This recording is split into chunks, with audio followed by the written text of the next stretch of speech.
Sud Radio, le supplément média. Le supplément média avec Romain Nigita. Bonjour, vous êtes journaliste, spécialiste des séries, on peut vous lire dans Téléstar et vous rentrez tout juste de Monaco, du festival de la télévision de Monte-Carlo. Bonjour. Bonjour Valérie, bonjour Gilles. Bonjour. Merci d'être avec nous ce matin. Vous allez nous raconter, vous avez eu la chance, le privilège d'être invité en tant que spécialiste mondial des séries à Monte-Carlo. Donc dites-nous, racontez-nous un petit peu, alors qui vous avez rencontré. Il y a toujours des stars américaines absolument insensées. Moi je me souviens y avoir croisé Larry Hagman. À l'époque il y avait l'équipe de Dallas. Qui distribuait des billets de dollars à son effigie d'ailleurs. Et que j'ai gardé, j'en ai un effectivement que j'ai gardé. Donc, moi j'ai perdu le mien, je ne sais pas où il est. Alors, racontez-nous un petit peu ce qui s'est passé et qui était présent. On a pu y rencontrer, interviewer aussi bien des stars du moment que des stars de séries un peu plus cultes. Alors, pour vous donner quelques noms, des gens qu'on connaît pas, des gens comme Morgan Freeman, par exemple, toute petite star. Ouais. David Boreanaz, l'acteur de Bones, Buffy, qui était président du jury de la compétition cette année.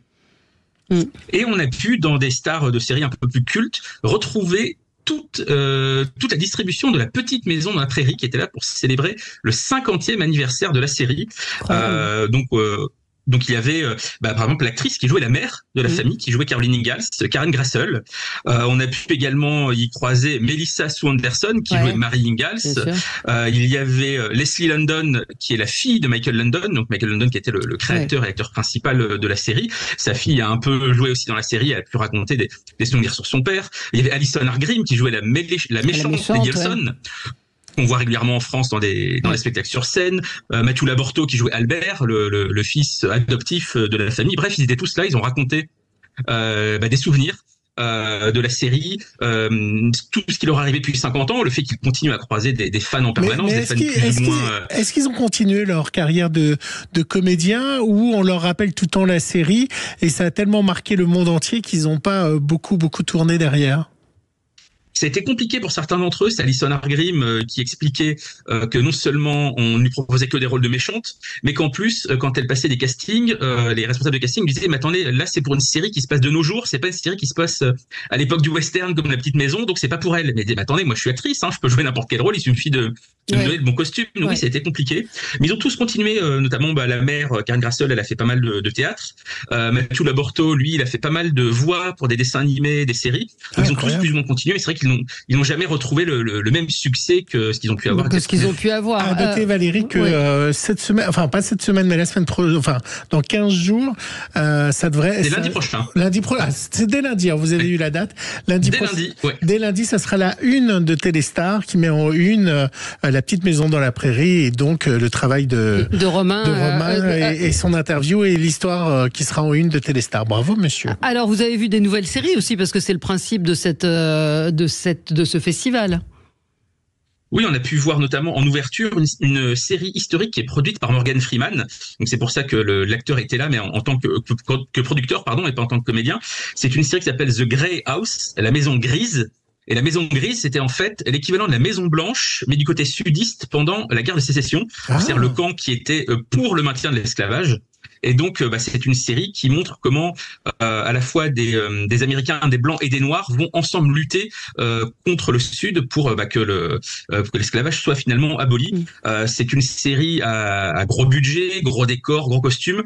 Ça met un peu de temps à démarrer. Sur les premiers épisodes qu'on a pu voir.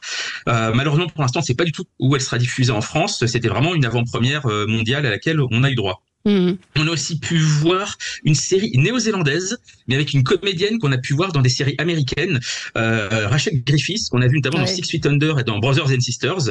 Et là, c'est une série qu'elle produit et dont elle joue le rôle principal, et c'était basé sur l'histoire vraie d'une mère de famille qui, après avoir surpris son mari avec une prostituée, décide de monter elle-même une maison close qui sera féministe et éthique.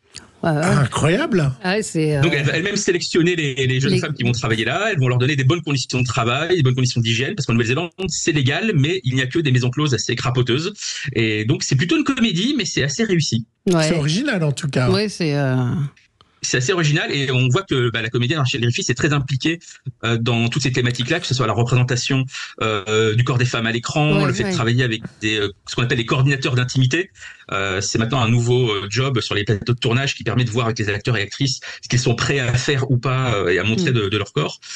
Donc une série à suivre et une comédienne très intéressante. Ça peut nous rappeler un peu Hard sur Canal+, où c'est quelqu'un qui hérite non pas d'une maison de close mais d'une société de production l'empire de films. L'empire du porno de son mari, tout à fait. Mais il y avait une série avec une maison close aussi. Maison close. Maison close, oui, absolument.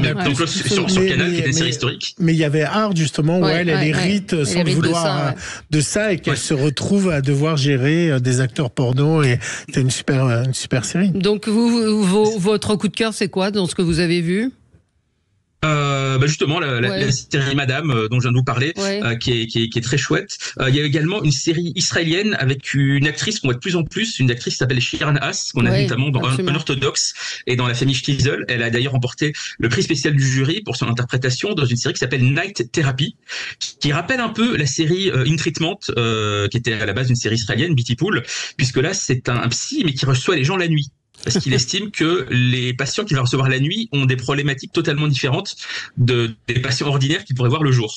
Donc c'est à nouveau une petite pépite. Alors moi, Romain, franchement, les séries, c'est vraiment la came de Valérie qui adore ça. Mais moi, je veux savoir si vous avez rencontré le prince de Monaco et si vous avez vu Charlène, parce que Charlène a fait sensation. On a vu dans tous les journaux People Charlène et sa robe blanche. Est-ce que vous étiez là quand Charlène est apparu? Alors, en effet, ils étaient tous les deux présents lors de la cérémonie de clôture, dans la loge princière au sein du Forum Grimaldi. Puis à la fin de la cérémonie, ils sont montés sur scène pour remettre le prix de la Fondation de Prince Albert, un documentaire qui parle d'environnement, d'écologie. Donc oui, ils étaient là en chair et en os. Ah, voilà. Bon, et comment est Charlène? Écoutez, elle avait l'air tout à fait charmante avec son prince à ses côtés. Après, je ne les connais pas personnellement. Je suis désolé de vous décevoir. Il y a des stars que j'ai côtoyées de plus près. Par exemple, les comédiens d'Amour, Gloire et Beauté. Ils ont tourné, comme à chaque fois qu'ils viennent à Monte Carlo, ils ont tourné quelques scènes d'un prochain épisode qui sera diffusé au mois d'août prochain aux États-Unis et donc a priori août 2025 sur TF1. Et l'attaché de presse américain a proposé à quelques journalistes de jouer les figurants dans cette scène, puisque c'est une scène de conférence de presse. Et donc, voilà, je vous l'annonce en exclusivité mondiale sur Sud Radio. Vous avez joué dans Amour, Gloire et Beauté? Vous devriez m'apercevoir en tant que figurant. Alors, si j'ai pas été coupé au montage, si ça se trouve, j'étais tellement mauvais qu'ils n'ont rien gardé. Mais vous pourrez peut-être me voir en train de crier « Brooke, une question, s'il vous plaît !» Donc, c'était les deux héros de la série. Ouais. Oui, tout à fait. Bon, au milieu d'autres journalistes, d'autres confrères et consoeurs. Je n'ai pas encore eu mon propre gros plan, je vous rassure. Mais donc, c'est une scène avec Brooke Logan et Rich Forrester, les deux héros. C'est quoi? C'est la série la plus ancienne, Amour, Gloire et Beauté, ou pas? Non, c'est Les Feux de l'amour. Les Feux de l'amour. Les Feux de l'amour a fêté ses 50 ans l'an dernier. Et en fait, Amour, Gloire et Beauté est d'une série dérivée des Feux de l'amour. Voilà, c'est ça. Amour, Gloire et Beauté, ils ont fêté leurs 35 ans l'année dernière. Voilà. Et ça continue de plus belle. Un auditeur demande si vous voyez les épisodes en entier ou seulement des extraits. Comment ça se passe pour vous? Lors de ce festival, on peut voir les épisodes entiers, mais malheureusement, on n'a jamais toute la saison complète. Souvent, ce sont des séries qui sont totalement inédites, qui n'ont même pas encore été diffusées dans leur pays d'origine. Donc, les producteurs n'en voient que 1 ou 2 épisodes, mais ça permet déjà d'avoir un petit goût de ce que ça va être derrière. On a vu qu'il y avait donc 3 festivals maintenant. Il y a Sérimania, et une autre qui a lieu à Cannes, une qui a lieu à Lille et une qui a lieu il y en a d'autres. Il y a La Rochelle qui est dédié aux séries françaises, il y a Luchon, il y a beaucoup de choses. Est-ce que finalement Monaco a pas perdu un peu de son aura par rapport aux nouvelles? Lille est devenue presque incontournable, c'est là où les chaînes présentent vraiment les nouveautés. C'est peut-être moins international et plus français, Lille, hein. Lille, c'est vrai que c'est quand même pas mal français. En fait, chacun de ces festivals a sa ligne éditoriale. Monte Carlo, c'est vrai qu'on est sur des séries très grand public. Ce sont des séries comme, je vous en ai parlé, les feuilletons américains, Feux de l'amour, Amour, Gloire et Beauté. Ceux-là, vous ne les avez pas du tout ni à Lille ni à Cannes. Vous avez des séries qui aux États-Unis passent sur les grandes chaînes hertziennes, des séries comme NCIS, Good Doctor, etc. Pareil, ces séries-là qui durent déjà depuis plusieurs saisons, vous ne les retrouvez pas dans des compétitions comme Lille ou Cannes. Donc en fait, chacun a un peu trouvé sa place. Je dirais que là où Monte Carlo pâtit peut-être un tout petit peu, et encore je trouve que ils ont pas mal remonté la pente, c'est que justement maintenant il y a tellement de plateformes comme les Netflix, Disney+, etc. qui eux n'ont pas vraiment besoin des festivals, ils ont une communication globale. C'est vrai qu'ils ont peut-être un tout petit peu une difficulté à ce niveau-là, mais honnêtement le plateau de cette année était assez dingue. Oui, il était plutôt pas mal. Je trouve qu'ils ont. Il y avait également ils ont bien rebondi. Ils avaient aussi, je vous en ai pas parlé, mais l'acteur vedette de Squid Game qui joue actuellement dans la nouvelle série Star Wars. Donc le comédien qui monte, il était là pour parler de ces deux séries, de ces deux rôles. Ça, c'était un très joli coup. Non, mais c'est vrai mais c'est vrai qu'il y a eu un petit creux. Il y a eu un petit creux. Moi, j'y suis allé plusieurs fois. Il y a eu le Covid aussi. Voilà. Et là, c'est un festival qui cette année a fait parler de lui et où il s'est passé quand même des choses. Une série ou deux à nous conseiller en ce moment. Qu'est-ce que vous aimez? Vous avez tout vu en avance, mais sur ce qu'il y a à voir. Je peux vous en conseiller une très chouette sur une nouvelle plateforme qui s'appelle Max. On en a beaucoup parlé parce que c'est la plateforme du groupe Warner. Ils ont notamment House of the Dragon, les séries dérivées de Game of Thrones. Bon, là, pas la peine de vous en parler. Mais ils ont des petites pépites dont pas grand monde ne parle. Je peux vous en conseiller deux sur cette plateforme. Une qui s'appelle Julia. C'est la véritable histoire de la première femme qui a fait des émissions de cuisine à la télé américaine dans les années 60. Une femme qui n'était pas du tout elle n'était pas du tout programmée pour ça, et pourtant elle a fait cette émission pendant plusieurs années. La série est formidable, elle est jouée par Sarah Lancashire, une actrice britannique qui était la vedette de Happy Valley, la série policière Happy Valley. Elle est méconnaissable dans ce rôle-là. J'adore. Et toujours sur cette même plateforme, une autre série qui s'appelle The Girls on the Bus, et qui en fait suit 4 femmes journalistes qui suivent une campagne présidentielle aux États-Unis. 4 femmes qui travaillent pour des médias avec des politiques totalement différentes. Il y a un petit côté Sex and the City mélangé avec The West Wing. Je sais pas si vous voyez le mélange, mais en tout cas, c'est assez chouette. Ben, moi, je voulais pas m'abonner à une nouvelle plateforme. Voilà, maintenant c'est râpé. Et sur les plateformes. C'est trop tard, je vous ai donné envie. Voilà. Et je suis pas payé par eux pourtant. Non, mais il faudrait que vous veniez un jour nous voir pour faire un point, parce que c'est vrai qu'il y a tellement de plateformes et qu'elles coûtent de plus en plus cher, sauf si évidemment vous en prenez avec de la publicité.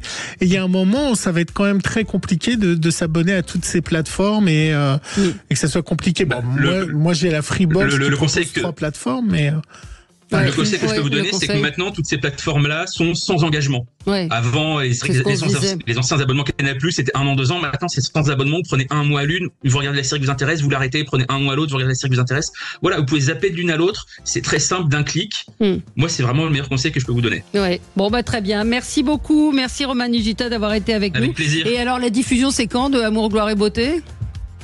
Vous le savez. Alors l'épisode dans lequel j'apparais, peut-être si je suis pas coupé au montage, ça sera au mois d'août aux États-Unis et a priori août 2025 pour la France. Bon, on fera une grande fête. On fera une grande fête pour annoncer cet épisode. Vous êtes la Elsa Esnou de Téléstar. Merci d'avoir été avec nous. Merci d'avoir été avec nous ce matin, Romain Nigita. Et on vous retrouve évidemment dans Téléstar toutes les semaines. Tout de suite l'actualité. Et demain, Valérie, on a le gagnant de Top Chef qui sera là, qui a été révélé hier.